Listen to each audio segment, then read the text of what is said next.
Ozone వల్ల చాలా benefits ఉంటాయి. లైక్ యాంటీ ఏజింగ్ ట్రీట్మెంట్ అని చెప్పుకోవచ్చు, లేకపోతే పెయిన్ రిలీఫ్కి. ఎందుకంటే దీంట్లో చాలా anti oxidant and anti inflammatory properties ఉంటాయి. సో ఓవరాల్గా మనకి బాడీలో మెటబాలిజం ఇంక్రీజ్ అవుతుంది, ఇమ్యూనిటీ స్టిమ్యులేట్ అవుతుంది, బాడీలోకి ఆక్సిజనేషన్ కూడా చాలా బాగా అవుతుంది. సో దీనివల్ల మనకి బ్లడ్ సర్క్యులేషన్ కూడా ఇంప్రూవ్ అవుతుంది. సో దీంట్లో మనం ఏం చేస్తామంటే పేషెంట్ యొక్క సేమ్ రక్తాన్నే మనం ఒక ఐవి క్యాన్లలాగా తీసుకుని ఒక వాక్యూమ్ బాటిల్లో కలెక్ట్ చేసుకుంటాం.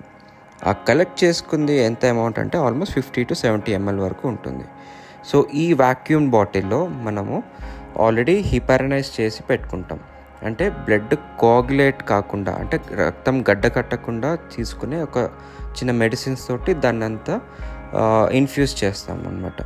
అది అయిపోయాక మనం ఓజోన్ అనే ఒక ఆక్సిజన్ని మనం మెషిన్ ద్వారా క్రియేట్ చేసుకుని ఈ బాటిల్లో ఏదైతే రక్తం వచ్చి మనకు కలెక్ట్ అవుతుందో అందులోకి మనం ఓజోన్ని ఇన్సఫ్లేట్ చేస్తాం. సో ఓజోన్ బబ్లింగ్ వల్ల ఉన్న బ్లడ్ అంతా ప్యూరిఫై అయ్యి ఓజోనేటెడ్ బ్లడ్ లాగా మారుతుంది. సో కలర్ కూడా డార్క్ రెడ్ నుంచి బ్రైట్ రెడ్ లాగా మనకి బ్లడ్ కలర్ కూడా వెంటనే మారిపోతుంది. సో ఈ బ్లడ్ని మొత్తం తిరిగి పేషెంట్కి ఒక 10 నిమిషాల్లో మళ్ళీ రివర్స్గా ఎక్కించడం జరుగుతుంది.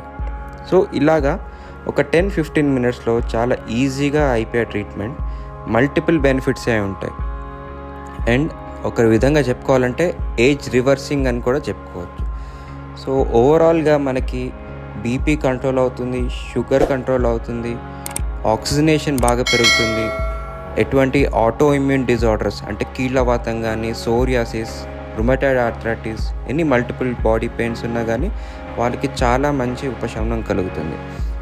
ఎవరికైనా క్రానిక్ ఇన్ఫెక్షన్స్ ఉన్నా కానీ, క్రానిక్ పెయిన్తో బాధపడుతున్నా కానీ వాళ్ళకు కూడా చాలా మంచి బెనిఫిట్స్ ఉంటాయి. సో ఇవన్నీ అండి ఓజోన్ థెరపీ వల్ల మనకి కలిగే లాభాలు. సో ఇలాంటి మరిన్ని ఇంట్రెస్టింగ్ వీడియోస్ కోసం ఈ ఛానల్ షేర్ అండ్ సబ్స్క్రైబ్ చేయండి. మీకు ఎటువంటి హెల్త్ పరంగా డౌట్స్ ఉన్నా కానీ, పెయిన్ మేనేజ్మెంట్ సంబంధించి ఏమైనా డౌట్స్ ఉన్నా కానీ కింద కామెంట్ సెక్షన్లో పెట్టండి. Thank you.